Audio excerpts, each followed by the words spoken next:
love skeletons. I've always loved them. Even as a kid, I had a big obsession with them. I used to draw skulls on everything I owned. I loved Goosebumps and everything creepy. And since I also love miniatures, of course, it stands to reason that I would love miniature skeletons. And of course I do. I have a huge collection of miniature skeletons, mostly by Games Workshop, but I have some others. I even have some metal skeletons that I bought a while back that I still have yet to paint, so maybe that's something for an upcoming video. I have a bunch of them. I have been painting them for so long. Skeletons to me are just the perfect sort of gothic fantasy horror blend, where you have something that is really creepy but also kind of janky and a little bit goofy, and because they are us, but a part of us we usually don't get to see, they have a very intrinsic connection to what it means to be human, to our own mortality, and the idea of getting to live life a little bit longer after death as like a reanimated skeleton. It's always just been fun to me. Like, it brings some levity to death, I guess.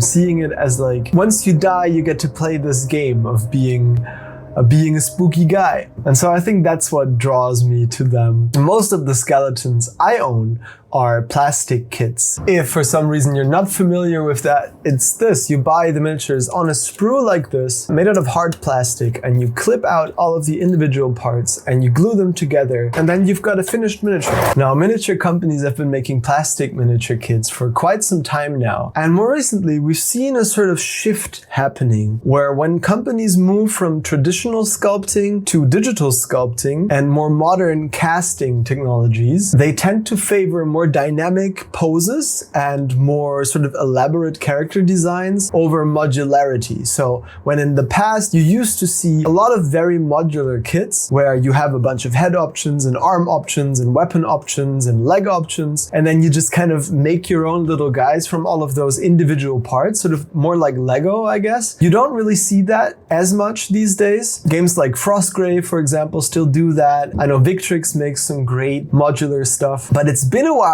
since I've seen a really good modular skeleton kit. And so I'm happy to announce this video is sponsored by my good friend Paul, aka Finsterfey. And Paul agrees with me that there's not enough skeletons out there, even though there's a lot of skeletons out there. And in this campaign, you get over 150 different miniature parts that you can use to build fully modular skeletons, and you can really flavor them however you want to. There's different head options with helmets and without them, different weapons. Anyway, enough of that. I want to open up this box, show you some of the different parts you might get, and build some skeletons. And of course, we're going to paint them as well. All right, so let's get to the part you've all been waiting for. This is why you're here. We want to look at these bits in real life, in physical form. And so what I've been sent here by Paul is this preview kit. So this is half of the standard physical pledge. You'll be receiving 20 skeletons, and this is enough bits to make 10 of them. And right away, I really like how this comes in this little organized container. Paul has even been so kind as to provide these square bases, but I use round bases for all of my miniatures, so I'll be using those. But let's take a look at what you actually get in these boxes. And now the contents of a physical pledge are slightly randomized. You just get like a random assortment of bits. So you got some two-handed weapon options, some one-handed weapon options, some ranged weapon options. You got shields in here, round shields and sort of more classic kite shields. And then some special arms, unarmed arms, and a bunch of heads. I especially like the scythe and these maces. They're really cool, like morning stars. You got a vampire sword in here and a musician option, this horn for a skeleton to blow through. I don't know how that would work without lungs, but I guess it doesn't matter. We're in fantasy land here. These weapons, I really enjoy how the shields and the weapons, they're all really like corroded and torn and ragged. And so they'll show the age and sort of the decay that your skeleton warriors have gone through. There's some spear options here as well. And I like that there's some mundane items as well. You got this pickaxe, for example, and sort of a more classic sort of hatchet style axe, a little just like a short sword. And of course, if you back this campaign with the STLs, then you'll be able to pick and choose whatever you want, and you can just like pick the parts that you'd like to print and then make those skeletons.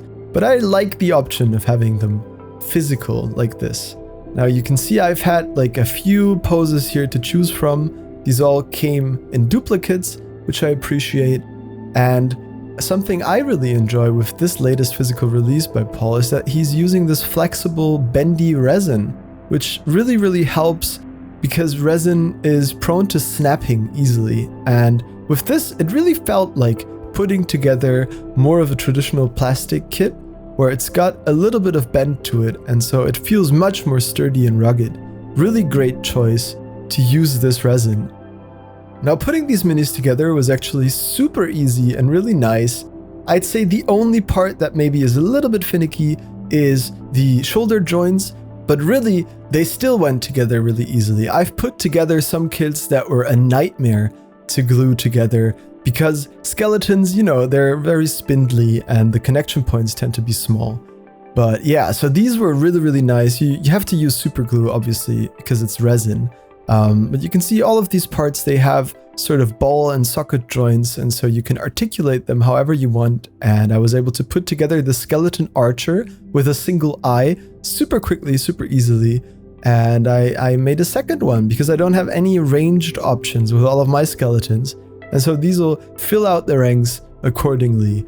And there was even a crossbow in here. I could see like a whole regiment of crossbow skeletons. That would be so cool. And I really like these helmeted heads as well. These helmets, I don't know, this feels like a crossbowman helmet to me. I'm not a historian and I don't really know a lot about medieval warfare, but it felt fitting. And so you've got a little ranged unit just ready to go. Now I thought I wanted a banner, and this one really spoke to me. The spear with like a flagpole sort of attached to it. Really nice, and I thought this could be maybe like a leader type character, so I chose one of the unarmed arms. And this one's pointing, and then this head, which is like missing half its head and half the helmet, which I thought was so cool. The leader sort of not really knowing where to go is really the comic relief that I love about skeletons. And then I thought it would be nice to round this unit out to make two sort of more heavily armored bodyguards, because I wanted to try some of the armor bits that are in here. To make modular armor is really difficult, and I think Paul has really nailed it here. You can sort of pick and choose and just glue on the pieces of armor that you'd like, and so your skeletons can be really ragtag and old and decayed, and they really go together quite well. You've got like shin guards and arm guards and shoulder pads, and there's even breastplates that you can stick on. And I wanted to see how they would go with other miniatures, so I chose two plastic heads I had laying around from older kits, and you can see they really work really well. So the scale will work with all of your other miniatures, so if you're into kit bashing, you can go ahead and do that, no problem. And so here they are, my finished little force of skeleton warriors, and I think these would be perfect for a little D&D skirmish encounter, maybe for like low-level play. Maybe this is like the first major threat your players face when they enter the first dungeon of your campaign. This ancient skeleton leader and their trusty guards. Now, I met Paul at BerlindyCon, which was a small event here in Berlin where I live, and we met at the kit bashing table where I was just sitting with a friend and we were making little weird stuff with all of the bits that the event provided, and we got talking, and he told me he makes STLs for 3D printable miniatures, and of course I was super interested in that, and so we've known each other for a while now. I've even painted some of his other skeletons that he made before. You can see those right here. They're very magical, and he's told me he wants to explore more of this magical direction as well, maybe in the future. The way he explained it to me is this campaign for him is really all about community. After his last campaign, he got a lot of recommendations and requests for different things that he could do and add to this project. And so with this Kickstarter, he's really tried to take in as many of those as possible. And so the variety with this Kickstarter is crazy. What I'm really excited for is you get these physical sets as well, if you'd like. So this is a sample set that he sent me. This is half of what you would get. This is enough to build 10 modular skeletons, and these are slightly randomized. So you just get like a bunch of different bits if you get the physical variant, and then you just make skeletons out of those, which is kind of nice. It's like you're the necromancer and you're just sort of summoning up random bones from the ground. You don't really know who you're resurrecting. I like to think of it that way. And if you and a friend both get one, your groups will be slightly different, which I think is super fun. But mostly, you can just get the STLs and print your own skeletons. And with these files, you can have an endless horde of undead at your disposal. Okay, so let's get these guys painted. And as always, I like to start out my painting by doing the basing with some texture paste, really simple, and then priming them white. And then I take some skeleton horde contrast paint and I thin this way down with medium and apply this all over the bones, and I'm really careful about it not pooling on the raised surfaces. And this is what it looks like once I apply that first coat. You want to keep it light because you still want the bone to be really bright if you're going for sort of a bleached bone look. And then I black out all of the armor and I go back in with undiluted skeleton horde and I put this just in all of the recesses just to shade those a little bit more. And this way you have more control over where this goes, and you can make sure it doesn't tint the raised surfaces as much compared to just applying one coat all over. It's maybe a little bit more involved, but I enjoy having that extra bit of control. And so in the next step, I'm going to take it one step further, and I'm going to dilute some dryad bark, which is this sort of very dark brown.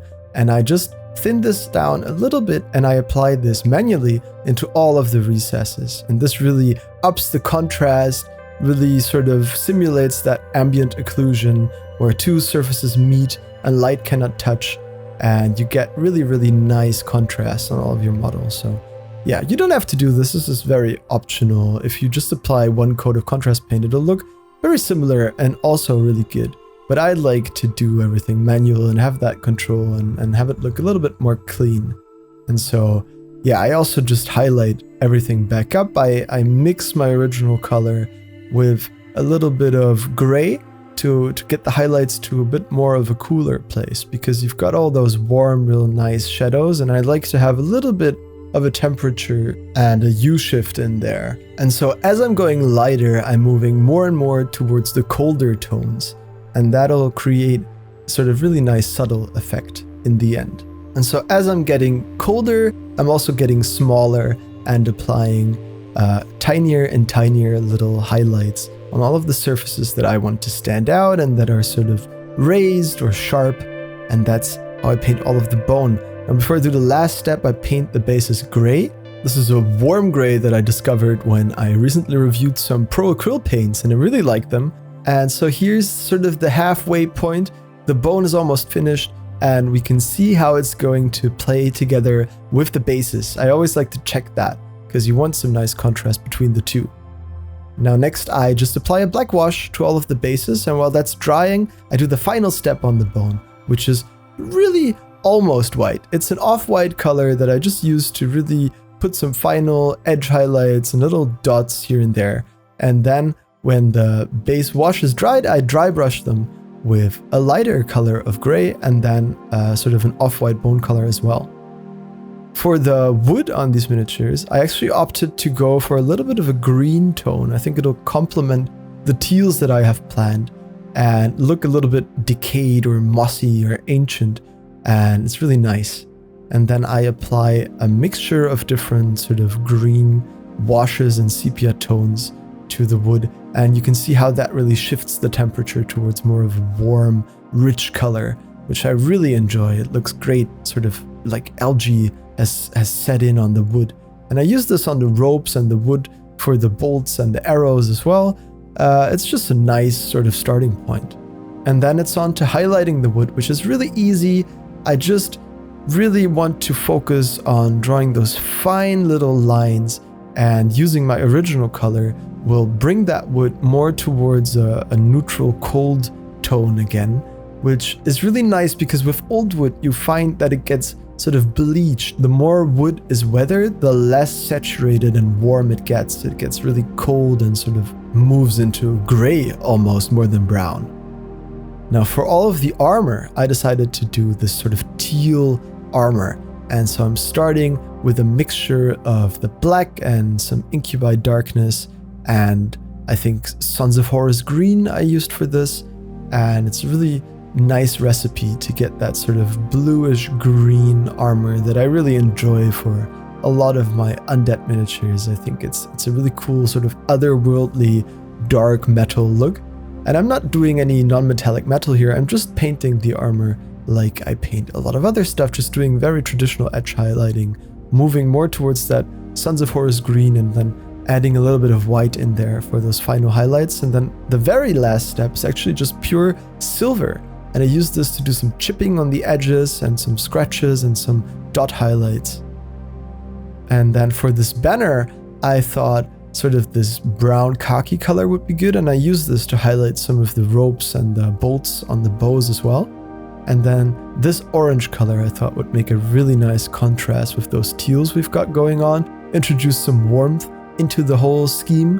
And I like this banner bearer having sort of one pop of contrast in there. And I decided to have this transition be a little checkerboard pattern because I'm a huge sucker for those. They're very old hammer to me, really nice. And then afterwards, I tint it all with a little bit of a wash, sort of a sepia tone, which brings some warmth and some shadows. And while that's drying, I decided to paint this guy's eye, which is horrific, but really funny. And then this is just glazing. I don't know if you know about glazing, but basically you thin down your paint and then remove all of the excess moisture from your brush. And that way you can apply really, really thin sort of tinting layers, and you just go over and over and over again until you build up a gradual sort of gradient of the color that you want to have. And that really works on soft, large areas where you want really nice and subtle gradients. And it takes a long time, but it's really fun and relaxing, and it's not that hard once you know how to get the right consistency. And this looks a little bit washed out now, but we're going to fix that in a moment. Before that, I want to highlight the orange as well. And once that is all highlighted, I'm going to move back in with a sepia tone, the same one I used for the wash, but thin this way down to do also glaze, and just glaze this all over the whole banner and glaze it a little bit more towards the shadow. So it's essentially doing the opposite of what I did before, where before I was glazing on all of the raised surfaces trying to simulate the light. Now I'm glazing the shadows, and here's what that looks like. Really happy with how that flag turned out.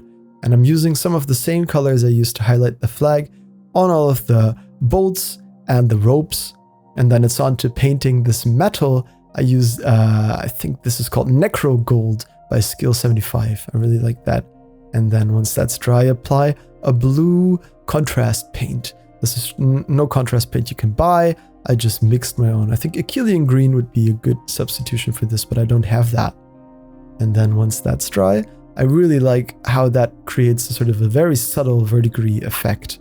Like this is some old weathered bronze. And then I just use my base coat and highlight back up to get that bronze a little bit more shiny on all of the raised areas, and then some silver for the final touches on all of the metals. And I really like how that looks. Super easy, super simple effect, takes no effort at all, and looks really good. And I thought about leaving the banner as is, but I had to include a freehand in there. It was just no way I could let it slide. And so I had to take the time to do a little freehand on there, paint a little skull, some crossbones, and a dagger. And with this orange color and these crossbone motifs, I really think it's giving sort of pirate vibes. It reminds me of Sea of Thieves a little bit, but I'm super happy with it. I'm glad I decided to add it. This banner now is really a focal point, and all of the minis are done.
I am so happy with how these turned out. I know I said it before, you can never have too many skeletons, and these just really, they brighten my day. I think I really managed to make them quite unique and stand out from the hordes of other skeletons I already owned, and so I think that goes to show you how much like a little bit of personalization can really make these your own, right? Like what color will your armor be? How are you going to paint your banners? Do you have an idea for like a freehand? Maybe your skeletons have like charred black bones or like a magma effect, or they're glowing or whatever. Your imagination is the limit. Super easy to put these together. Really, really fun. I love the addition of the physical boxes. Click on the link in the description, and I'll also pin a comment if you want to check out the campaign and get your own modular skeleton kit. In the campaign, you can also see painted examples from other artists and Paul himself. And of course, you can check out the 150 different parts that Paul has sculpted for this campaign. Are you excited about this? Are you as big a fan of skeletons as I am? I'd love to hear your thoughts down in the comments. Tell me, what would you use these for? The idea behind these, I think, really was for like rank and file games, so like Hobgoblin and those sort of old fantasy war games where you have square bases and you line them all up. That's why the kit comes with square bases. But as you can see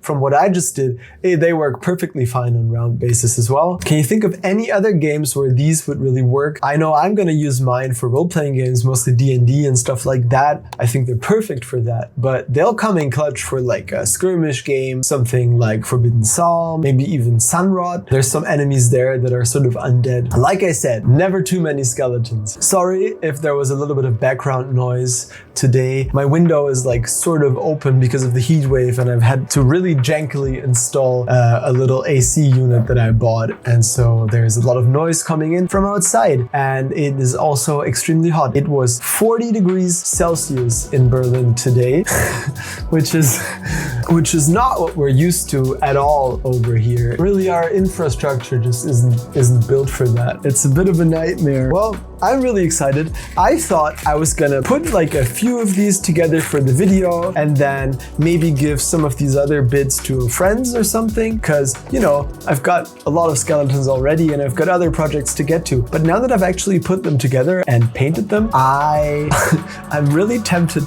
to build the rest, because I really love how they turned out. They're just really fun. These would be perfect for speed painting, like just put like a contrast paint on the bones and then paint the armor with like a metal speed paint and you're done, and they'll look great. All right, well, I can't recommend these enough. I hope you enjoyed today's video. I hope you're staying safe and you're staying cool in this heat wave, and I'll see you in the next one.